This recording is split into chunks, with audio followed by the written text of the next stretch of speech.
What is up, fight fans? We are back. And we got another special interview for you today. I know you've already seen my ugly mug earlier in the morning, but you get to see it again. And I'm being joined by BKFC Cruiserweight Stone Mr. Esteban the Mohawk Rodriguez. Wow. We live, baby. We here, baby. We here. We live. Yeah. I actually, I did see you at weigh-ins. I did see you at the event. We'll get to the fights and all the craziness around that. What are your thoughts on the crowd, Philadelphia, the energy? Like, you've been in other events, you've been in other states. Nothing short of electric. What's the difference between going somewhere else and watching a fight in Philadelphia? Oh, man, there was nothing like it, man. The energy was insane. 18,000 people in attendance. I've never felt anything like this before. The animosity, the testosterone, the energy in there was just ecstatic, man. It was phenomenal, legendary night. I've been to all over the country, man. I've been all over the country, and there is nothing like that Philadelphia energy, baby. I'll tell you, man. It's one of the things I think I tell everyone, like everyone has this perception of how Philadelphia fans are. I'm like, listen, until you actually come to Philadelphia, regardless if you're going to like football, basketball, go to a fight. Go to a fight. Doesn't matter if we're talking boxing, local MMA. It's just a different energy. Man, the blood is just boiling when you get in there, man. It's just like, gets people going, man. Yeah. It's I think it's just the natural environment of how you explain the energy of the Philadelphia fan can only be portrayed through combat sports, in my opinion. It's just like that. All of the top players. Yeah, a lot of the top warriors, man. There's some savages that come out of Philly, man. Philly is like the battlegrounds of the warriors, man. Yeah, everyone always goes Rocky. I'm like, Rocky is our embodiment. It's our persona. That's what it is. But I mean, like, you have Joe Frazier and you have Bernard Hopkins, and even right now you got Jerron Boots Ennis, who's about to go after another world title. Like, boxing is the heart of the city more than it is. Sir. More than it is, any other sport. We relate to combat sports on a different level than your average fan, whatever. It's oh yeah, definitely next level and on a whole new level on its own, for sure. And one of the things about last night or this weekend that I thought was unique was Pat walking away in front of all of his fans. I mean, I felt we might have had one more. I wasn't super surprised by it, but it's one of those things where if you're able to kind of walk out after a fight of the year type of candidate fight. Oh, man. Do that. I mean, when you want to be a part of your family, be a part of your kids, being where Pat is at his life, don't blame him for it all. Go out there on a big win like that. That's it's a rare thing to be able to accomplish. And that was phenomenal. I couldn't believe it, man. Like I said, the crowd was going crazy out there, man. It was insane, man. I've never seen anything like it before. Yeah, I think Bear Hill kind of really got the most out of that because it shows you not just he can win and all that, but he's tough. He can go in there against some of the toughest dudes in the world. I'm interested to see what BKFC does with him matchmaking wise moving forward, because that's a dude they could kind of get behind. No, for sure, man, because knockouts like that, man. It's just, like I said, gets the people on their feet, man, and it's just it's just talked about days after days and then months after months, and it's solidified. And every swing in that bare knuckle is, there's consequences to it. When you hear that bone to knuckle just crack, man, it's a different vibe, It's just something different. It makes something inside of you like, ooh, like, ooh. Now, I do want to ask about one thing. The first fight of the night, I don't know if you were there yet or anything like that. You had Josh Oxidine, the kid coming from BYB, going against the BKFC OG, Travis Thompson, and he looked really good being in that bigger ring, being able to move around and stuff like that. I think we're gonna put that myth to bed that the BKB guys aren't that good because Josh put on a performance, man. Man, yeah, dude. And I would say, I mean, I don't want to take it from the BKB guys, man, but BKFC, man, is built different, man. Like those guys in there, dude, it's just they're really, really good at scouting those good matchmakings, man. And this is they've been able to bring a different perspective to the bare knuckle fight game. You know what I mean? And a whole different audience and a whole different crowd, man. So it's definitely something different, man. It definitely is. I'm glad that Josh had a good performance. I love Travis too. Like it, definitely was torn when I seen that. Oh man, yeah, it was crazy. I kind of had a felt that that was going to be the matchup when they announced that both Travis was going to be on and Josh was going to. I was like, that's the match, right? Josh like, no, I don't even know who Travis is. I'm like, yeah. But it was a good fight. Looking forward to seeing what they do with both of those gentlemen moving forward. Oh yeah, no, for sure. Like I said, the BKFC right now they're at a spot now where they're just gonna skyrocket. If people were thinking that they were liking it before, wait till they see what happens next, man. Every single card is blown out. Every card before that out of the water. Yeah, and they have just been killing it, man. I've been covering Dave's promotion since he was doing local MMA when he was doing XFE here in Philadelphia, like 12 years ago. So I mean, I remember watching Dave after CFFC bought his promotion, and like him and his son Dave were basically like lackeys for lack of a better term. And I'd run into him and be like, "Listen, our contract's almost up. We're gonna go down to Florida. We're gonna start bare knuckle boxing."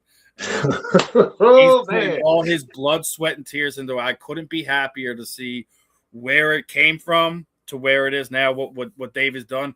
He even said at the post-fight press conference that the Xfinity Mobile Arena wants him to do 2 Knuckle Manias a year now. He's not going to do 2. He's like, that's not on the plate right now. That's not enough. It's not enough. It's not enough. Successful, they want him to do it more than once a year now. Goes to show you the growth of the sport, the growth of bare knuckle, how it's being accepted, at least in PA. So it's gonna be fun. He said 7 more times in Philly. I don't know if you heard the announcement of a fight club. It was basically BKFC's rendition of the Ultimate Fighter, so to speak. That's what I'm saying. There's so many different things that they're bringing to the table now that a lot of these other promotions aren't doing. You know what I mean? The only real competition that Bare Knuckle Fighting Championship really has is the UFC. And now we have solidified ourselves as one of the top contenders, being able to 2 million viewers live, you know what I mean? 18,000 in attendance. Here's the other thing. You cannot deny those numbers. While the UFC did 5 on the same night at the same time. And it's insane, man. It's like those numbers. Saying it for almost 2 years now. I said the UFC has a problem, and it's Bare Knuckle Fighting Championship. It's like they may have the numbers, they may be having this, having that, but as far as popularity, growth, that Dave Connor, everyone involved has been beating them hands down. They've been hands down, hands and say, "Up, here's my aces." Here's my kings. Here's my queens. Nobody's coming close to it, and then they're doing so many different things that are involving the fighters. You were even at you were at BKFC Ice, right?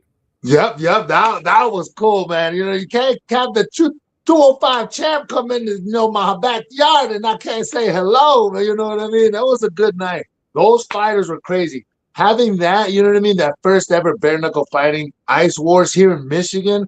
Oh my goodness, that was something else and it's by itself because nobody's ever heard of bare knuckle fighting on ice. You know what I mean? Let alone, it's like hockey without the hockey. You know what I mean? It was crazy. And then it was just the hat. Well, there was people that were knocking each other's teeth out. There was hats flying into the crowd. It was just a crazy different energy. You get that fighter fans, you know what I mean? The brawl here and there in the crowd. But the crowd from that BKFC Ice Wars, man, those guys, the hat flat went flying into the air. It was like a movie, man. And it was just everybody lost it, man. That whole place was on their feet, man, and it was insane. That's definitely something big that's growing too. Then you got also on top of this, you got the bare knuckle fighting combat crucibles that they just came out with. Oh man, the That was cruise, cool, the man. cruise, yeah.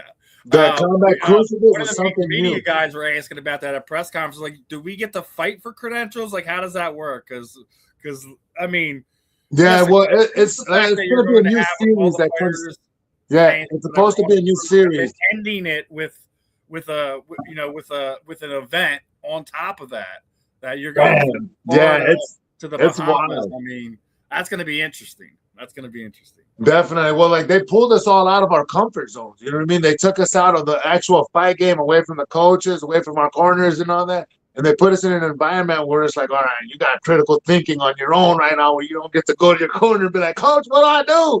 What do I make? What game plan we coming up with? You know what I mean? And it was fun, man. And it brings out a different side of each thing, you know, and it's bringing a new light to the fighting game, man. And it's like, yeah, you see the UFC, but how long have they been in the game before they brought something like this to the table? You know what I mean? For the people on top of that. So it's like BKFC is bringing new stuff on Yeah, their app and exclusively to the the growth people. is beyond it. I mean, because they even announced that this past weekend, you guys are on FanDuel. Were able to Oh, actually let's bet, right? Actually go. able to put parlays together and bet on Oh, bare knuckle on a regular basis on a bigger platform. It's just showing what the growth, what you guys are doing. You know, the sacrifices that you, the athletes, are making, are paying mhm. off for the company itself too.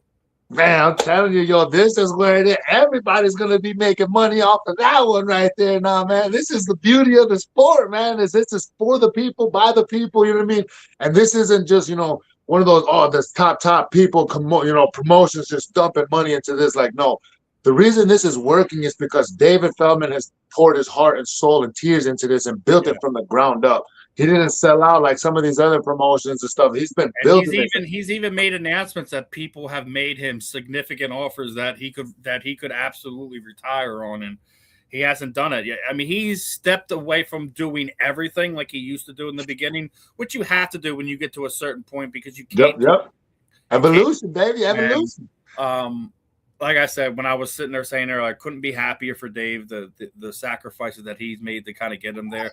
And let's talk about you a little bit. I mean, you went from being, in MMA that, having a rough go at the beginning of your career. What made you kind of switch gears? Like what brought you to BKFC and made it feel like this was going to be your home? This is where you could thrive.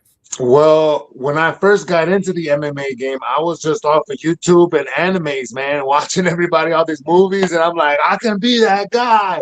I couldn't afford jujitsu, so I went in my amateurs. I went 9-1, all knockouts, and then I went professional on my 10th fight.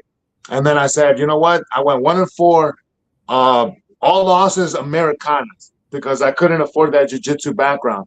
I came to a point where I couldn't get any fights because I had those 3 losses back to back. So the commissioners were like, well, you need a losing record man that can, fight, you know what I mean? That's going to be approved by commissioners, but nobody wanted to take the fight because they knew I was one of the top savages of the state. So I was in a very, very, very tough position. I bit the barrel, man. And when I bit the barrel, my family came to mind. I snapped out and I said, you know what? This is it. I started praying. I did something different. And I don't care what anybody says. Miracles don't happen like that. Lightning don't strike twice in one place, man. 3 days after that, boom, dude, bare knuckle fighting championship comes into my lap. I'm like, yo, don't break my heart. This is everything that's going on right now. Like, I need this right now. Do not. They're like, no, don't worry. 1-4 record. I was getting thrown to a hometown hero, man. Like, I was out for the wolves, man. I was a piece of me that was just supposed to be, you know what I mean, easy sacrifice. Wrong, very wrong. I got to show the world, man, that this is my sport. I was built for this. Now I'm starting to learn I wasn't just built for this. I was born for this. So it's like now I'm barely starting to reach my potential that I didn't even know I was capable of. Now having the support from the people, being able to have an organized team now and being able to professionalize everything that I've been doing, man, it has been just straight phenomenal. I don't know what it's been like. I don't know what's been driving the car, what's been fueling the fire, man, but it's like doing this for the people now, man. The little kids coming up and, seeing that spark in their eyes, like, I believe in you, go out there. Like, I've found a new mission. I found a new currency, man. And it's like, I'm going to bring that belt back to the people. There's no ifs, ands, or buts about it. I will be the 205 world champion.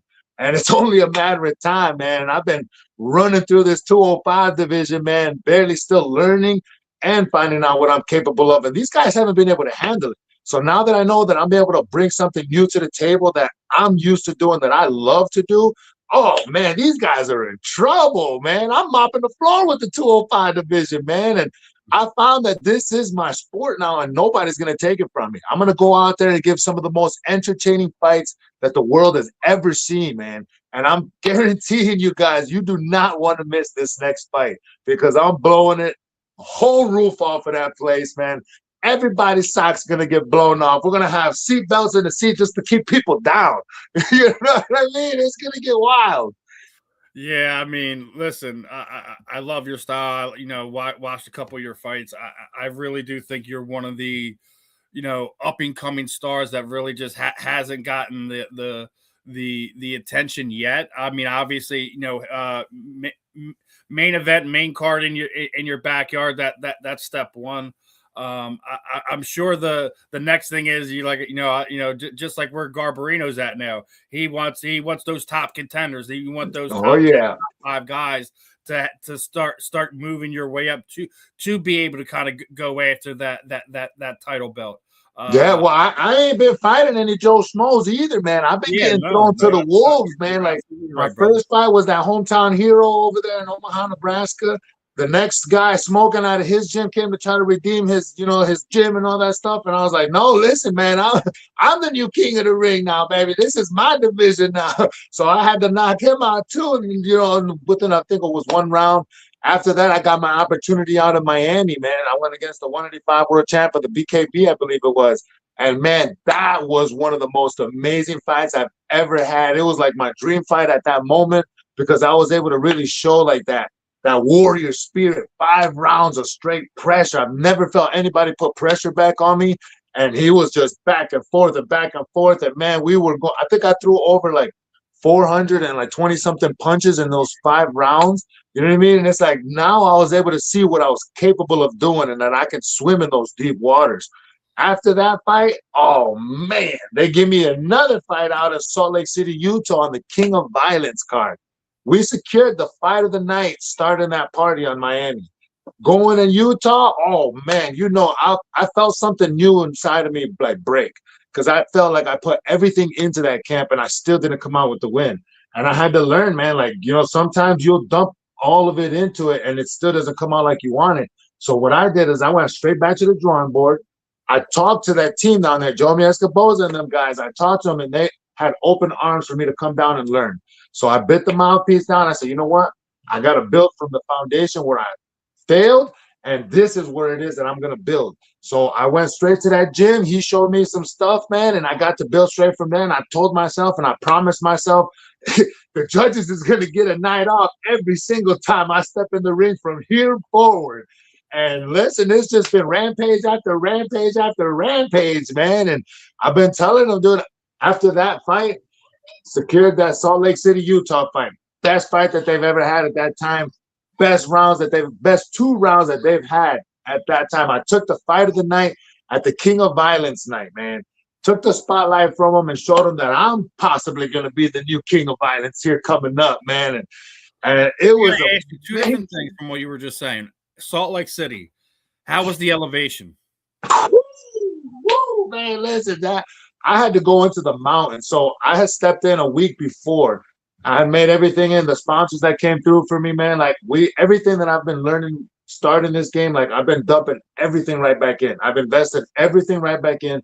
All my sponsors and all the money that I was able to, they paid for me to go out to the mountains and go do the elevation training to be able to be the best version of myself. We drove across country, man, and I hit every single trail on the way to that spot, man. Or there was a few different ones that were off the highway here and there, but I was tackling everything I could to be able to secure the best cardio for that fight. And I was ready to go to those different elevations, man, because when I first got into Colorado, oh my goodness, dude, like going up the stairs, I felt gassed out. I felt like I was just blown out of a huge 2-3 hour workout. And I was just taking the luggage up to the room. I'm like, oh man, we're gonna have some problems here, man.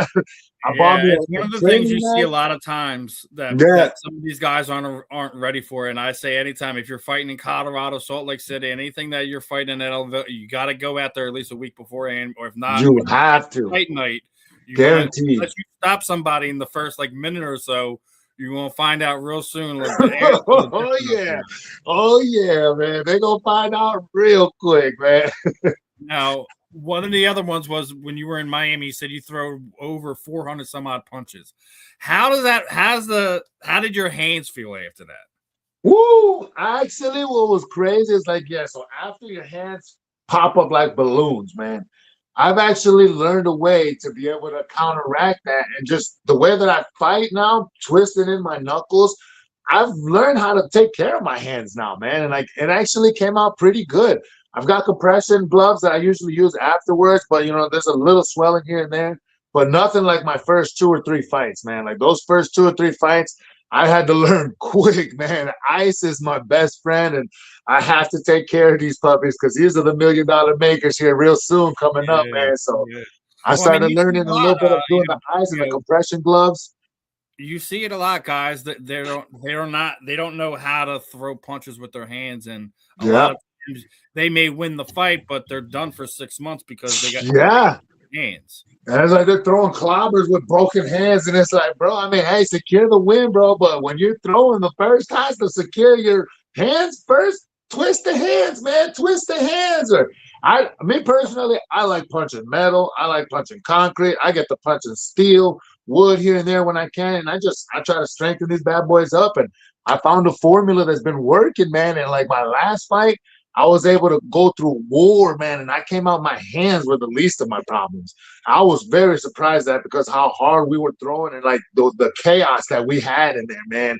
And like the only thing that came out, I was pretty split up top, man, but my hands were actually phenomenally good, better than any of my other fights. And I was like, wow, like against the things I'm doing are working, man. You know, it's surprising to see that, you know, and it's like, I didn't know I was capable of this. So it's like when I really start getting more and more professional training and like, you know, 3 to 6 months, I've never had a consistent training camp like that. So just imagine when I can finally afford that and I can actually get all that processed and under. Oh, man, the world better watch out, baby, because I'm coming.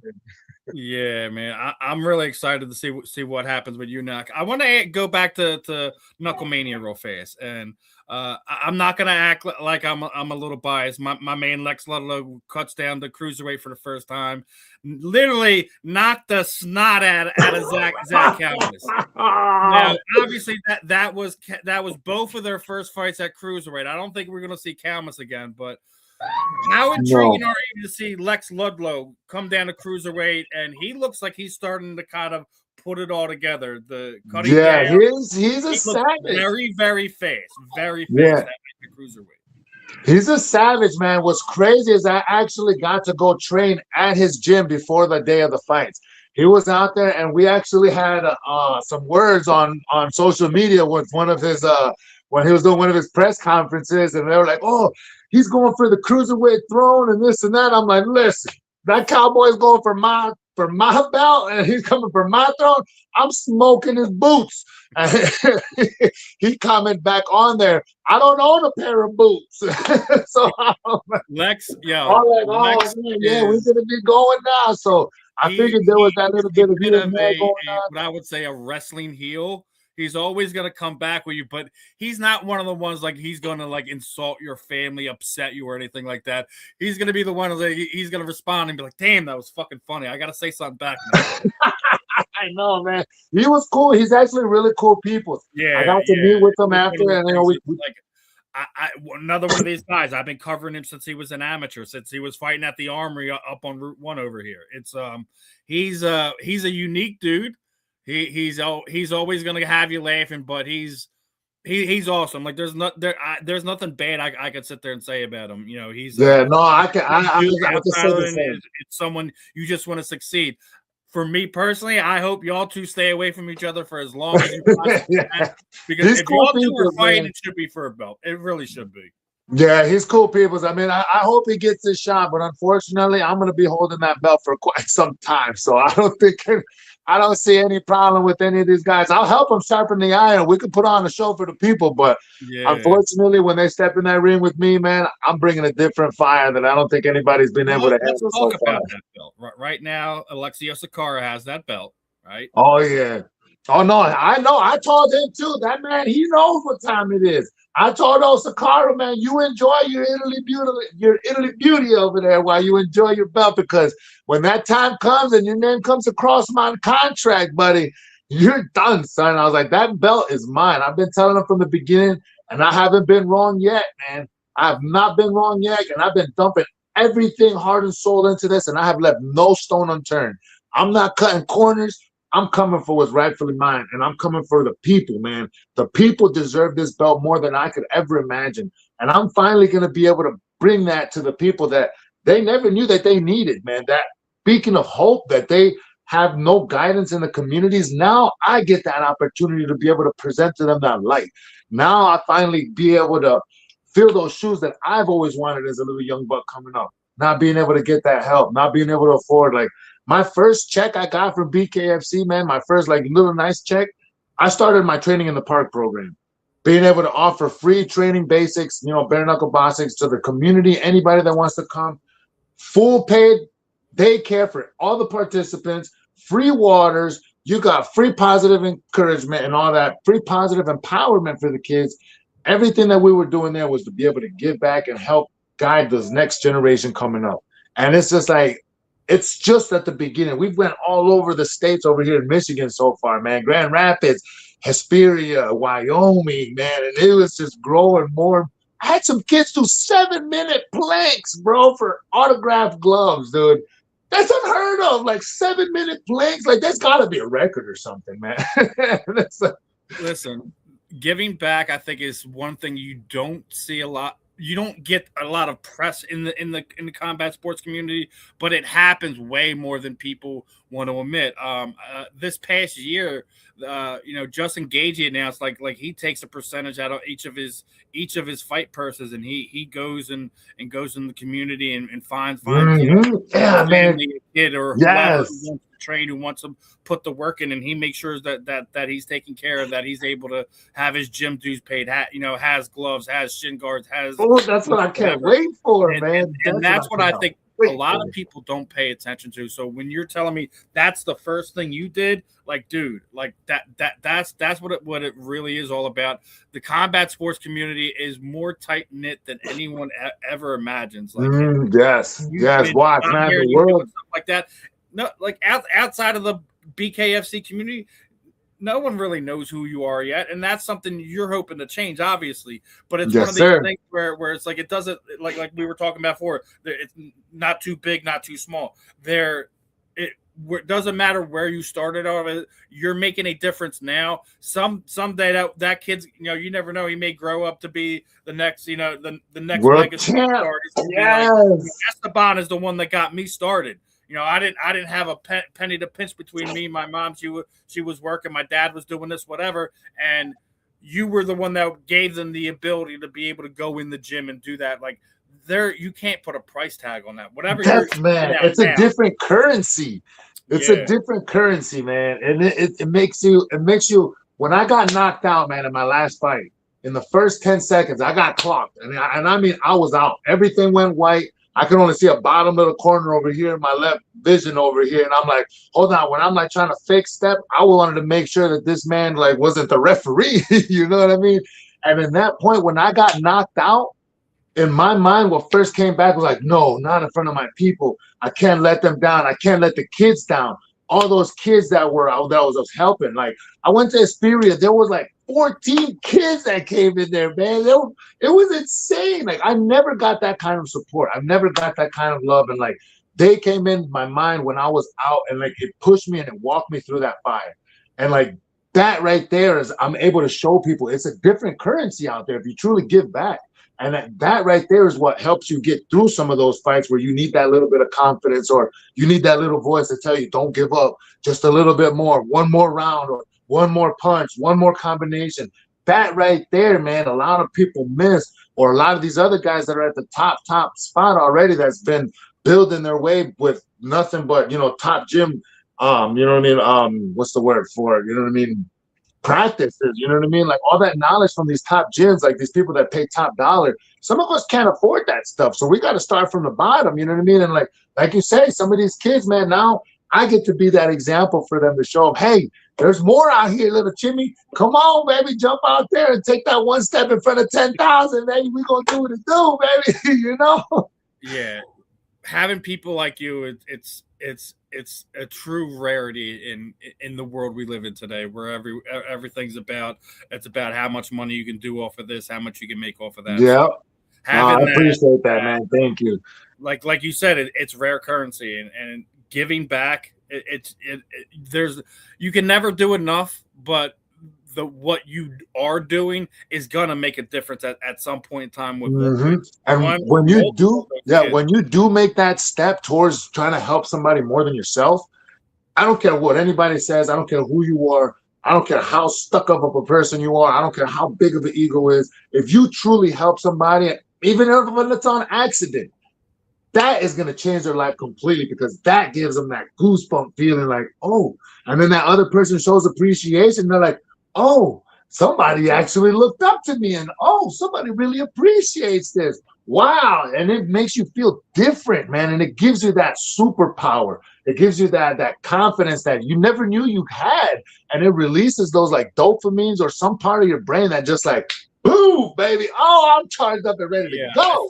Like it's almost like when you're able to do stuff like that, the feeling you're giving them is like somebody actually believes in me. But like the feeling when you can see like it lights a person up, it's better than cup of coffee in the morning. It's better than the greatest experience your wife ever gave you or anything like that. It's a special endorphin that there's no match to that. When you see that somebody that you've made a difference to somebody and that is making them be a better person, you can't back on that, dude. And it's just like I try to tell people, man, it's like you don't ever see it at first. You never see it. And when you're in that position at the beginning, you will never see that ending. And you will never be able to see it. But if you have somebody who can believe in you and just guide you a little bit here and there, maybe just have a little bit of confidence in you when you don't see the way, that right there makes a huge difference, man. And that's why I want to be able to be that beacon of hope for the people. And I know when I bring that belt back to Grand Rapids, Michigan, man, not only just for the state of Michigan, but that belt is going to be for those people that really need that guidance. That's going to be the belt for the people that they know that they have a champion that's actually going to make a difference. Because when I really make that money and I really start getting to that point, everything that I've been doing when I've gotten some money, I've been able to give it back. Now, when I really make some serious changes, oh, the world better watch out, baby. I'm talking community centers. I'm talking about gyms, sponsorship, packages, contracts, you know what I mean? Like programs. Yeah. All this crazy stuff, retreats, resorts, everything that you can think of that's going to be able to make a person better, I'm on it. And believe me when I tell you, man, my imagination is very well. Our community is the free seminars to help some of these kids, to help these underprivileged kids. I hope we see a lot more of our bare knuckle fighters kind of form together, find ways to, not just in your home state, but find ways to kind of, when you're traveling to these events, be able to kind of link up with this gym or that gym and try to find a way to make a difference for everybody. I mean, obviously, not everyone time's free, but there's a time and a place to be able to kind of put a dollar amount on some of these things. Oh yeah. As we're still trying to grow this sport globally the way it needs to be, you need to put something together. Hopefully, as we're seeing everything grow, we can see a lot more stuff from you guys as far as that goes. Now, you better believe it. Big this. So one thing that a lot of people don't know about me is I was actually born out in Dauphin County, out in Harrisburg, PA. PA is my hometown, baby. That's why I be coming out just dominating on these guys too, man. And having, you know what I mean, Mexican and Cuban and American blood, man. Oh man, it's a dangerous combination, baby. It's a dangerous combination. It is. We are multiply cultured here in the state of Pennsylvania. Yes, I'll always claim Philly, but I also show my love to all the guys in PA. So hearing that you're from Philly, it's even better. Man, baby. That's why I'm like, I had to come back to Philly. You were in the middle of all the muck, so I got to talk to you about, because are you surprised how everything has kind of come out over the last, I guess, 48 hours or so? Mike makes a comment, and basically, according to Eddie, it was 100% horse manure.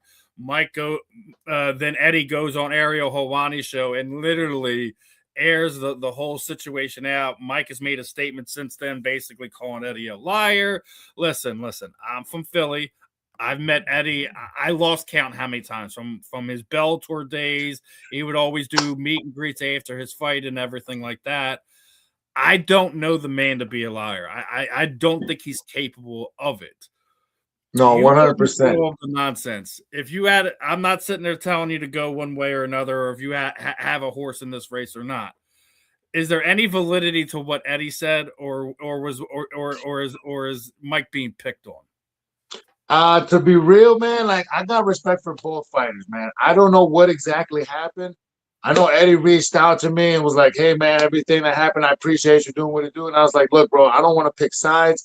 I respect you. I respect him. I didn't even know that it was Mike over there. I just saw there was swinging going on with some intent.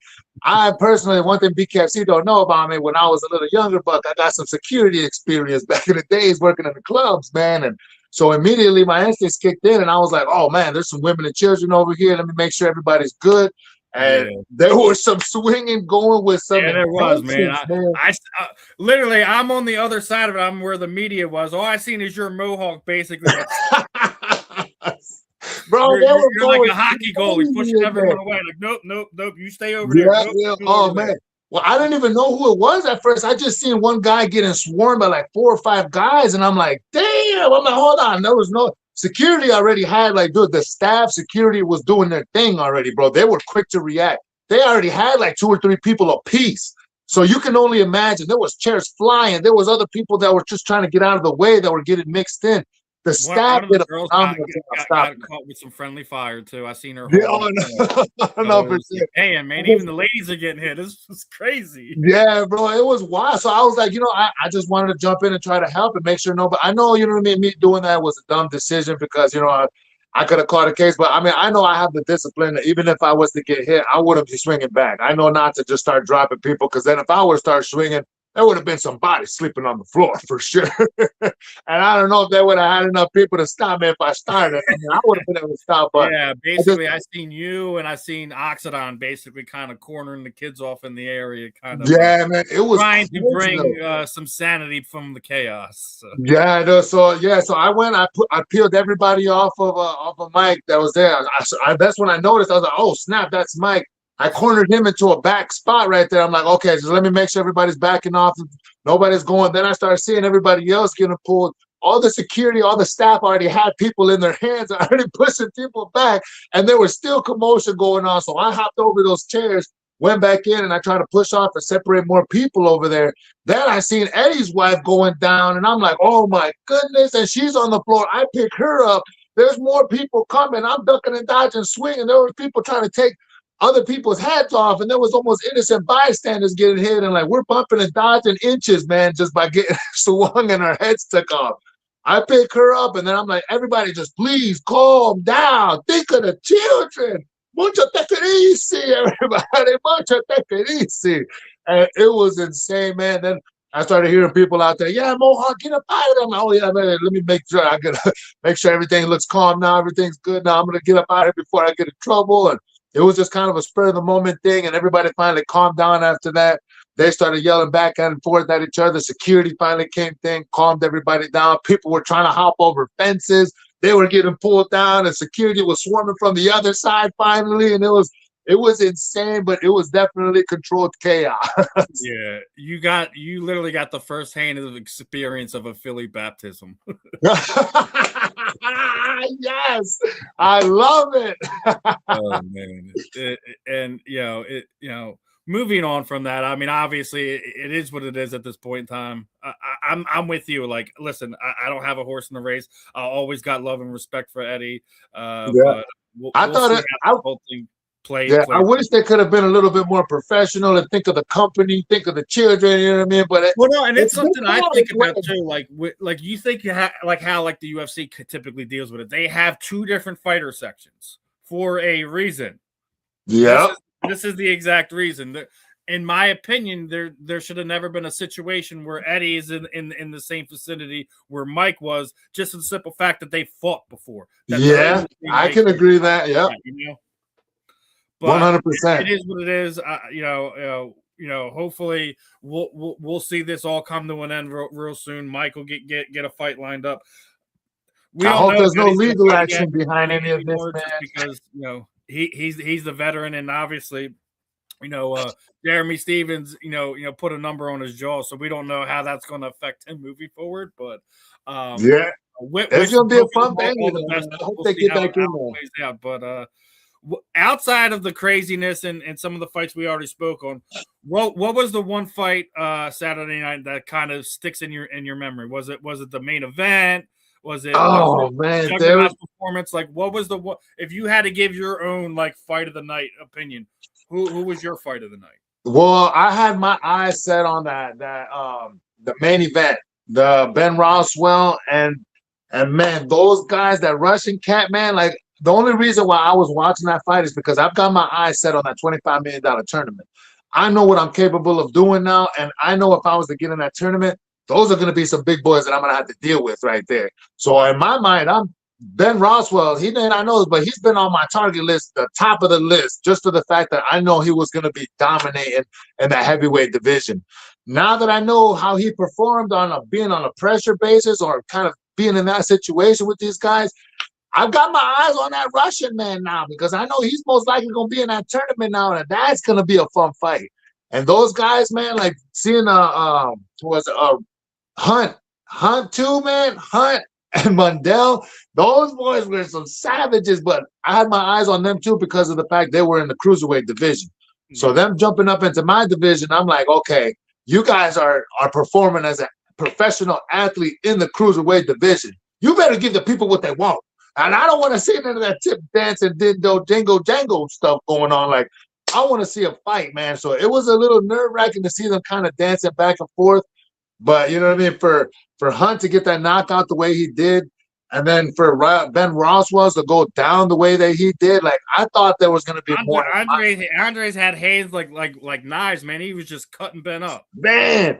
Dude, but he was just clobbering home. Like, I know he broke his hand. His hand was the size of a mace. He was just swinging that thing like Ben's got a big head, so I can't say I can his hand, but man, dude, it was insane. But yeah, those were the fights that I had my eyes on, and like, I was really locked into those because I know for a fact this year coming up, if I step into that tournament, or when I step into that tournament, not if, when I step in that tournament, I'm going to be definitely making my way all the way up to the tippy top of that thing, man. And I know Ben Roswell is going to be up there. That, it's the pay tier for it after each fight is pretty significant. So, imagine what I was doing before. Imagine what I was doing when there's big money like that on the line. Man, I'm not going to have a fighter list. I'm going to have a victim list. It's like the meme that you see all the doors and you see death outside of each door. That's gonna be Esteban. Like, okay. I'm ready, man. I'm telling you, I'm coming with a new force that they've never seen before. When I go, because I started off as a heavyweight, so I'm used to playing with these big boys. I've took some shots from some of these big names too, man, and like from some top contenders, 6'7" guys, 6'6" guys, 265, and I'm taking shots from these guys and dancing around them. And I was back in my amateur days, you know. So now in my professional days, when I've gotten all this experience now, buckle up, baby, it's going down. They don't know what's coming, man, because I don't even know what I'm capable of yet. There's days when I look in the mirror and I scare myself. Listen, you're one of these guys that I think is within this year. I mean, is going to make your stamp. You know, it's one of these things where you can just not just your energy and how you engage in everyone, just what you've already done, the mindset, how you go about things, and then hopefully, man, like, you know, you get a chance to go against a Ben Rothwell or an Andre Arlovsky in this tournament, and make you know, be able to kind of make that name for yourself.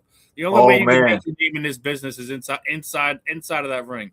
The talking is all fine and well. But if you can't back it up, it means nothing. Yes. Yes, and that's what I try to tell these guys. Like, I don't want to be that ass. I don't want to be that asshole that goes out there and tells these guys, "Hey, listen, man, you're this and that, or family, this and this and that." No, I'm gonna go out there and do what I can do best, and you better be ready to handle it because I'm coming with a force that's like helium-3, baby. You know what I mean? I don't care what you've been doing.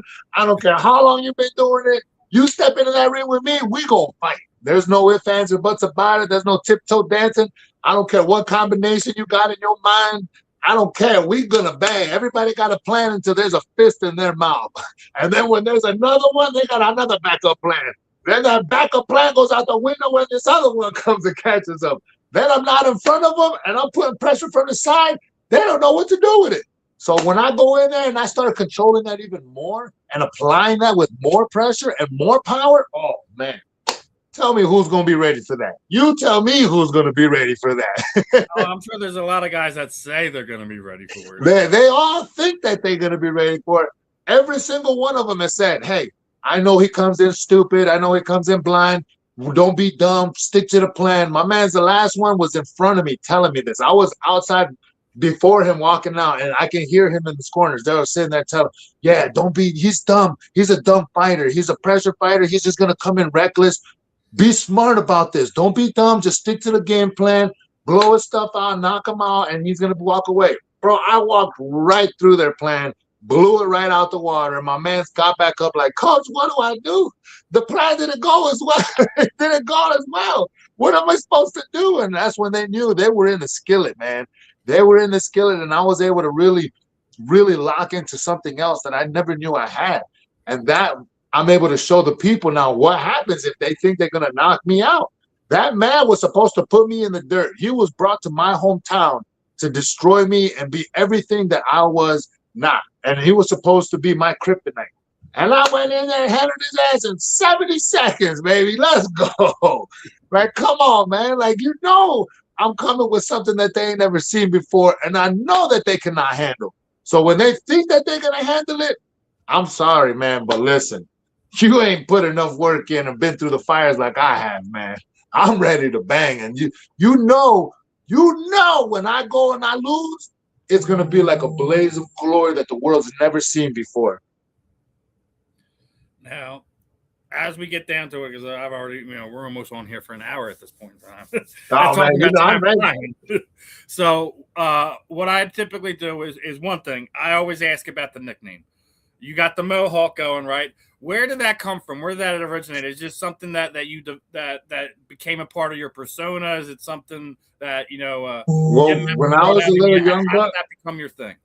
When I was a little young buck, I'm sorry about that. When I was a young buck, man, I was stuffed in the locker twice. So when I went and made that choice to say I'm not going to be that little kid anymore, in 2004 is when it happened, man. I made a choice. I'm going to separate myself from the herd. Everybody had fades, bald fades at the time, you know what I mean? The cool slick back and all that stuff. So I said, I don't see a Mohawk out here. I don't see anything else.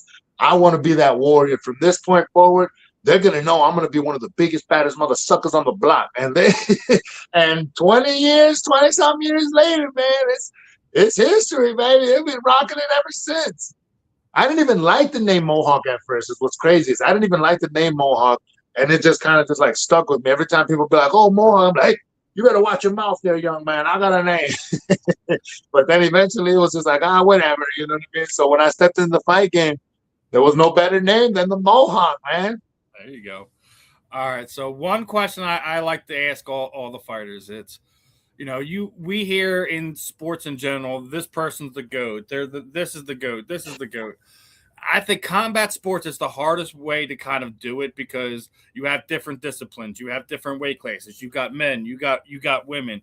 It's the hardest thing to do to say one person's the GOAT. So what I think is the fairest way to go about it is I say, who's your Mount Rushmore of combat sports? So you have multiple picks, multiple different discipline.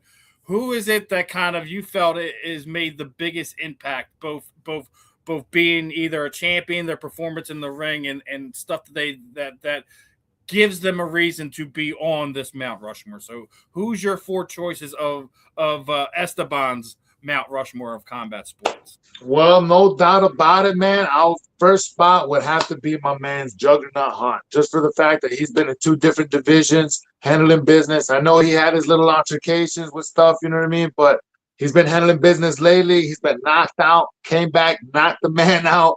You cannot count that man out, and he solidified his name with doing his thing in the BKFC. Next, also, I gotta have my man Mike Perry up there too, man. Being able to be the savage that he was in the UFC, come in, handle MVP the way he did, Luke Rockwell the way he did, like all these top guys. He is no doubt one of the faces of bare knuckle for a reason, man.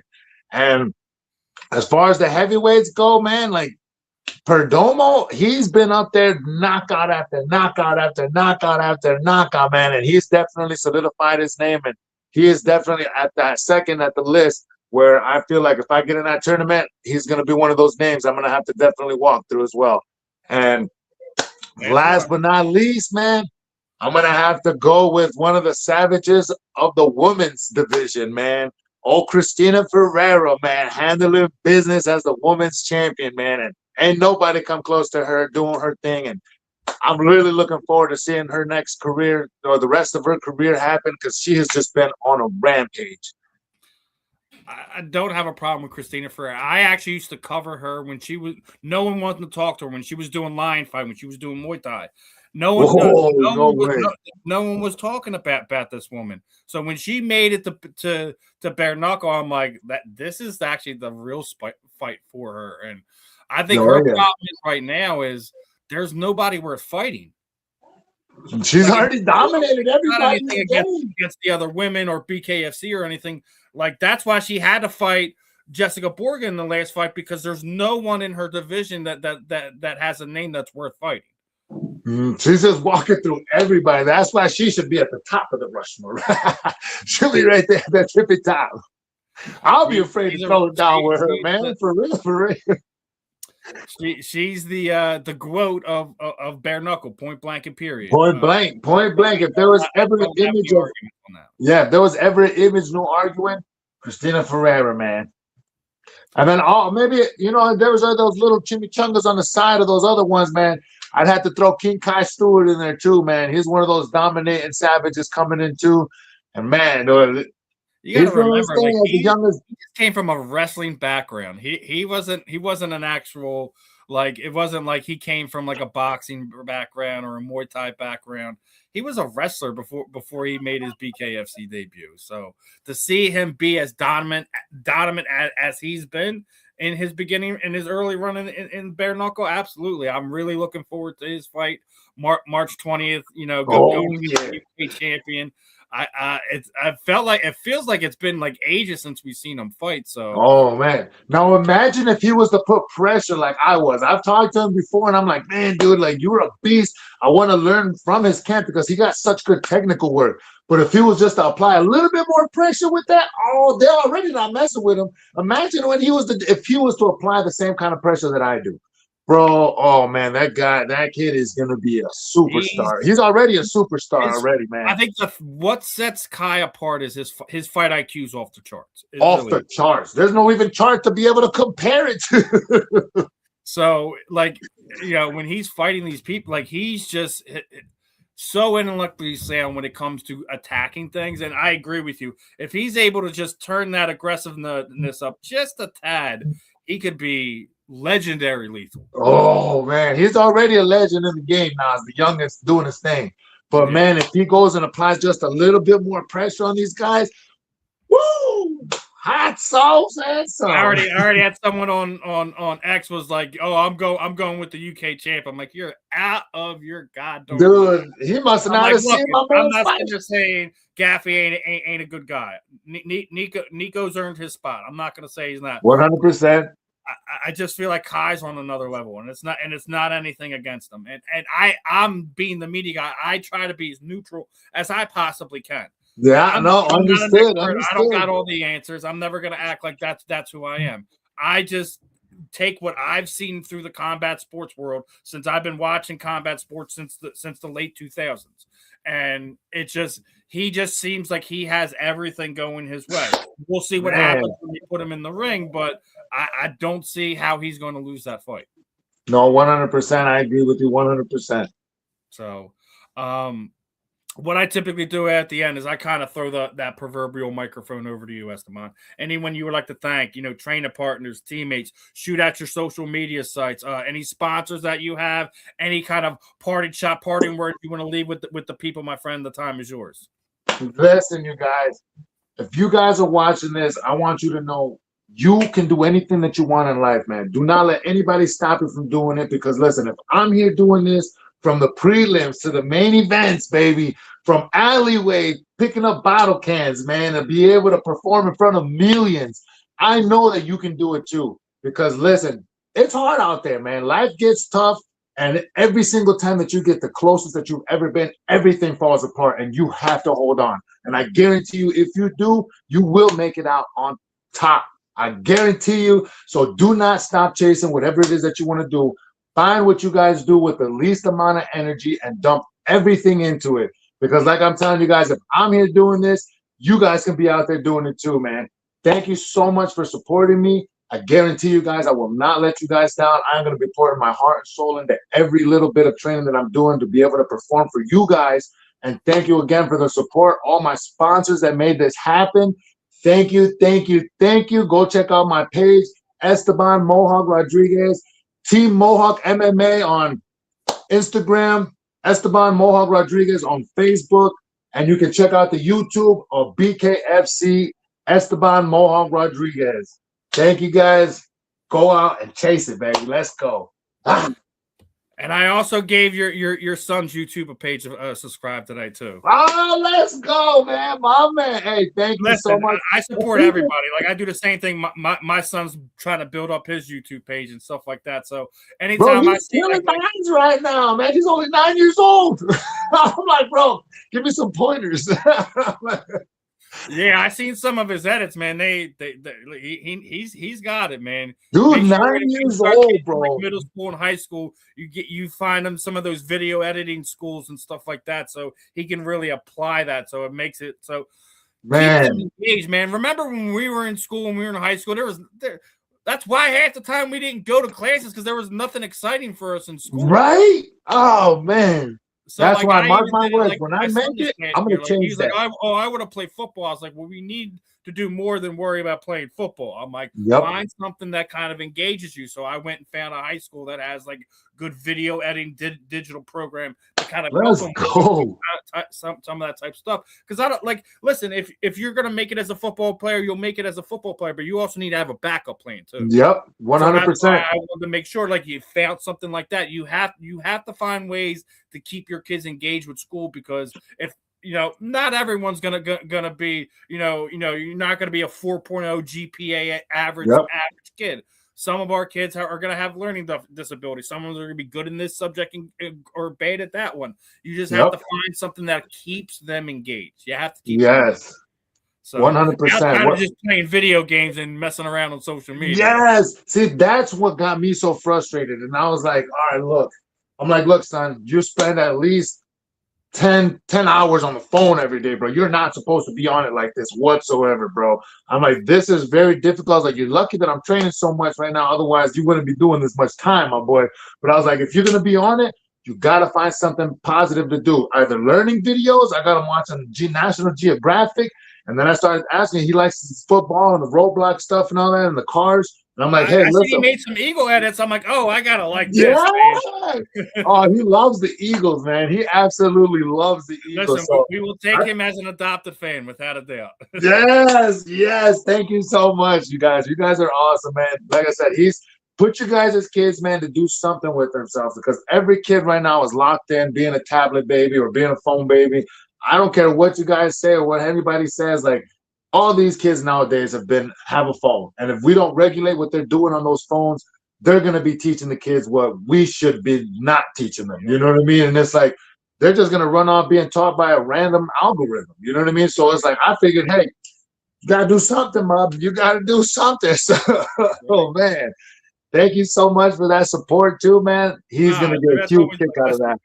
It's the littlest thing. You hit a couple buttons, you hit subscribe every time you see a video. Just shoot a like, shoot a comment. Shoot a like. I think it's so weird that, like, I don't know if like people that like they just want to find reasons to hate, or just like, why be someone's friend on social media and then not engage with their stuff? It makes no sense to me.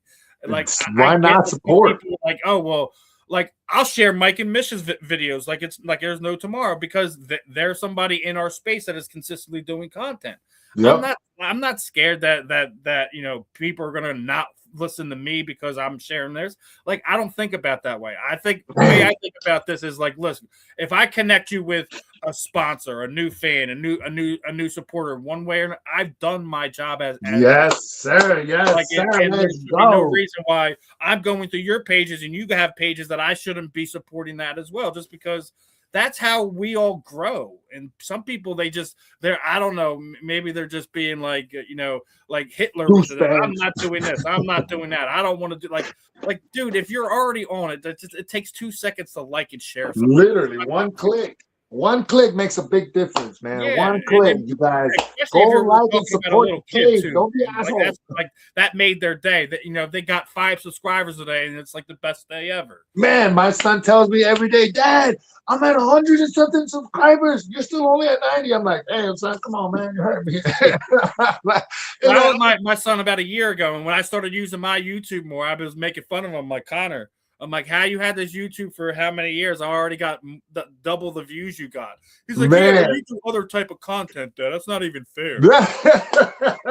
I'm like, it pours that fuel on their fire. But I don't tell anyone to go to my YouTube channel, though. I'm like, I only got like 140 some subscribers. I'm like, I don't tell anyone to go to my YouTube. I tell everyone to go to the main YouTube for South Florida Tribune.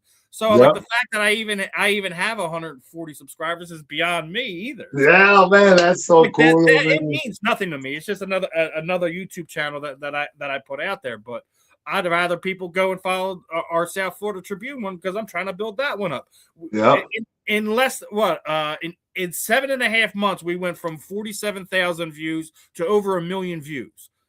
Let's go. That's hard work right there, baby. Yeah, and you're not like, I don't just do the combat sports stuff. Like, I also we do a football podcast, and I'm on there with 2 former football players. We do a roundtable talk, we do baseball talk. So we have fun with all the content we do.